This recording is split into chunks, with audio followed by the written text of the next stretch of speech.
Ah, ah, ah.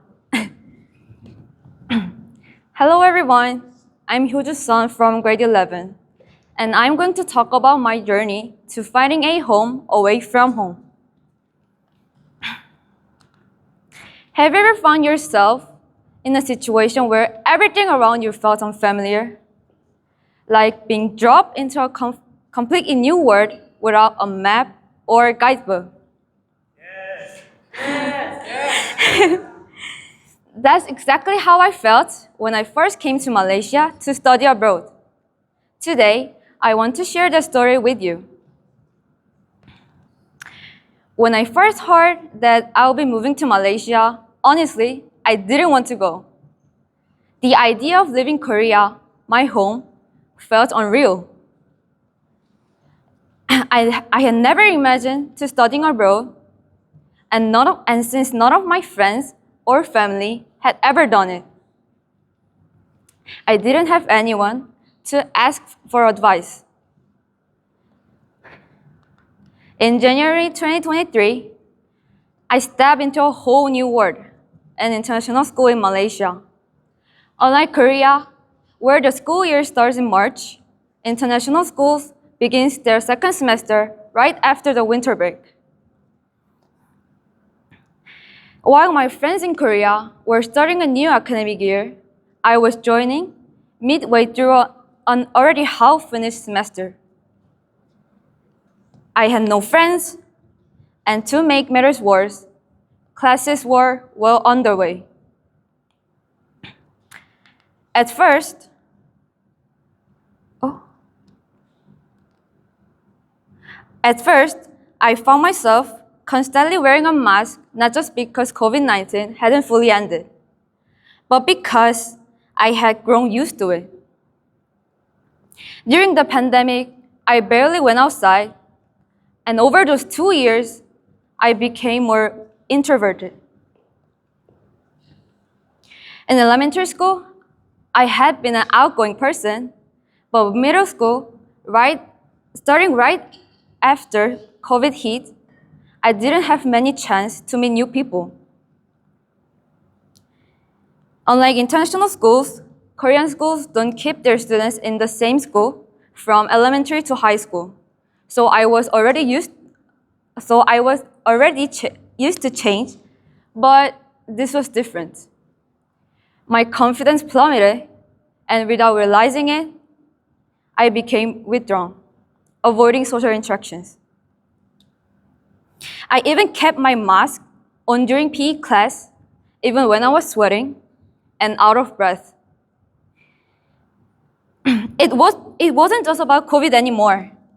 It felt like a shield, something to hide behind, a way to conceal myself. But I couldn't keep hiding myself forever. Thankfully, a Korean buddy introduced me to some classmates, which made me feel a little less alone.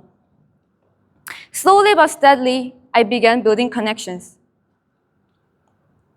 Students in the same grade, now my 11th grade friends, also helped me a lot, and their kindness made the adjustment process a little easier. But to be honest, the hardest part wasn't making friends. It was the language barrier. Imagine trying to understand what the teacher is saying while feeling completely lost. Assignments overwhelmed me, and meeting deadlines felt impossible. When teachers asked me questions in class, I often froze or awkwardly laughed, unable to respond. It was humbling, frustrating, and at times, it made me powerless. But little by little, things improved. By the end of the first semester, I could recognize and name more than half of the students in upper school. I could even exchange smiles and greetings with many of them. I started trying new food, though I have to admit, samba is still too strong for me. Despite these small victories, I still miss Korea deeply, my friends, my routines, and everything about everything familiar about my home. But through it all, I had one thing that made transition easier: my family. Looking back, I realized how lucky I was to have my family with me.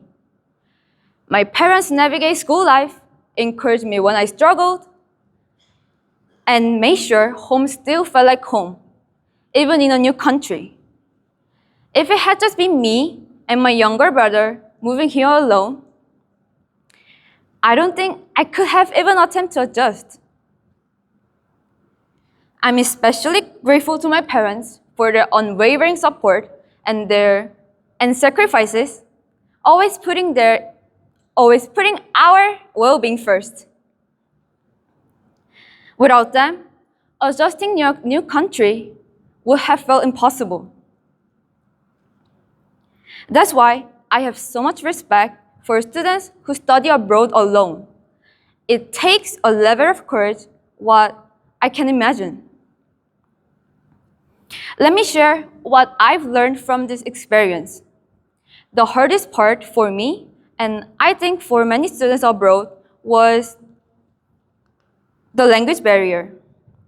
Speaking English didn't naturally come to me. I always had to think before speaking, and even then, it wasn't easy.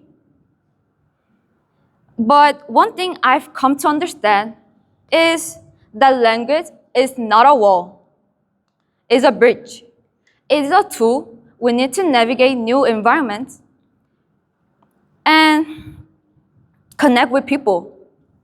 It's hard, but it's essential. Now, as an 11th grader with just a year and a half left before graduation, I can say I've grown a lot since 9th grade. There were many ups and downs, but I've learned how to adapt. I've built resilience and proven to myself that I'm capable of myself more than I ever thought. If I could talk to the version of myself who first came to Malaysia, I would say it will be tough, but you'll be okay. You'll find in ways that you can even imagine. Here's the biggest lesson I've learned. Adjusting to a new country, stepping into a new environment, whether it's studying abroad, starting a new job, or moving to a new city, will never be easy. It's hard, it's confusing, and at times it's overwhelming. But here's the thing: growth doesn't happen in your comfort zone. The challenges that seem impossible at first, they are the very things that shape you. And there's actually a science behind this. Growth happens when we push just enough outside of what's familiar, but not too much that we break. The sweet spot, that's where real transformation begins. The Yerkes-Dawson law curve explains that growth and performance improve when we experience the right level of challenge. Not too little, but not too much. If things are too easy, you stay in your comfort zone, unchallenged and stagnant. If things are too difficult or overwhelming, you might feel stressed, anxious, or even paralyzed. But if you find yourself just push just enough outside of your comfort zone, you step into the learning zone, where real growth happens. This concept is visualized in the Yerkes-Dawson law bell curve, where performance is low when there's too little or too much pressure. On the left side of the curve, if challenge is too small, we become bored, unmotivated, and see little improvement. On the right side, excessive stress can overwhelm us, leading to anxiety and reduced performance. The key to growth lies in the middle, where the pressure is just enough to push us, but not so overwhelming that we shut down. For me, studying abroad placed me right in the learning zone. The language barrier, the new culture, and the unfamiliar school system were challenging to push me, but not impossible to overcome, and that's how I grew. So, growth only happens when you step outside of what's familiar, but not so far that you lose yourself. It's not about avoiding discomfort, but learning how to navigate through it. And when you do, you'll find that what once felt foreign can become home.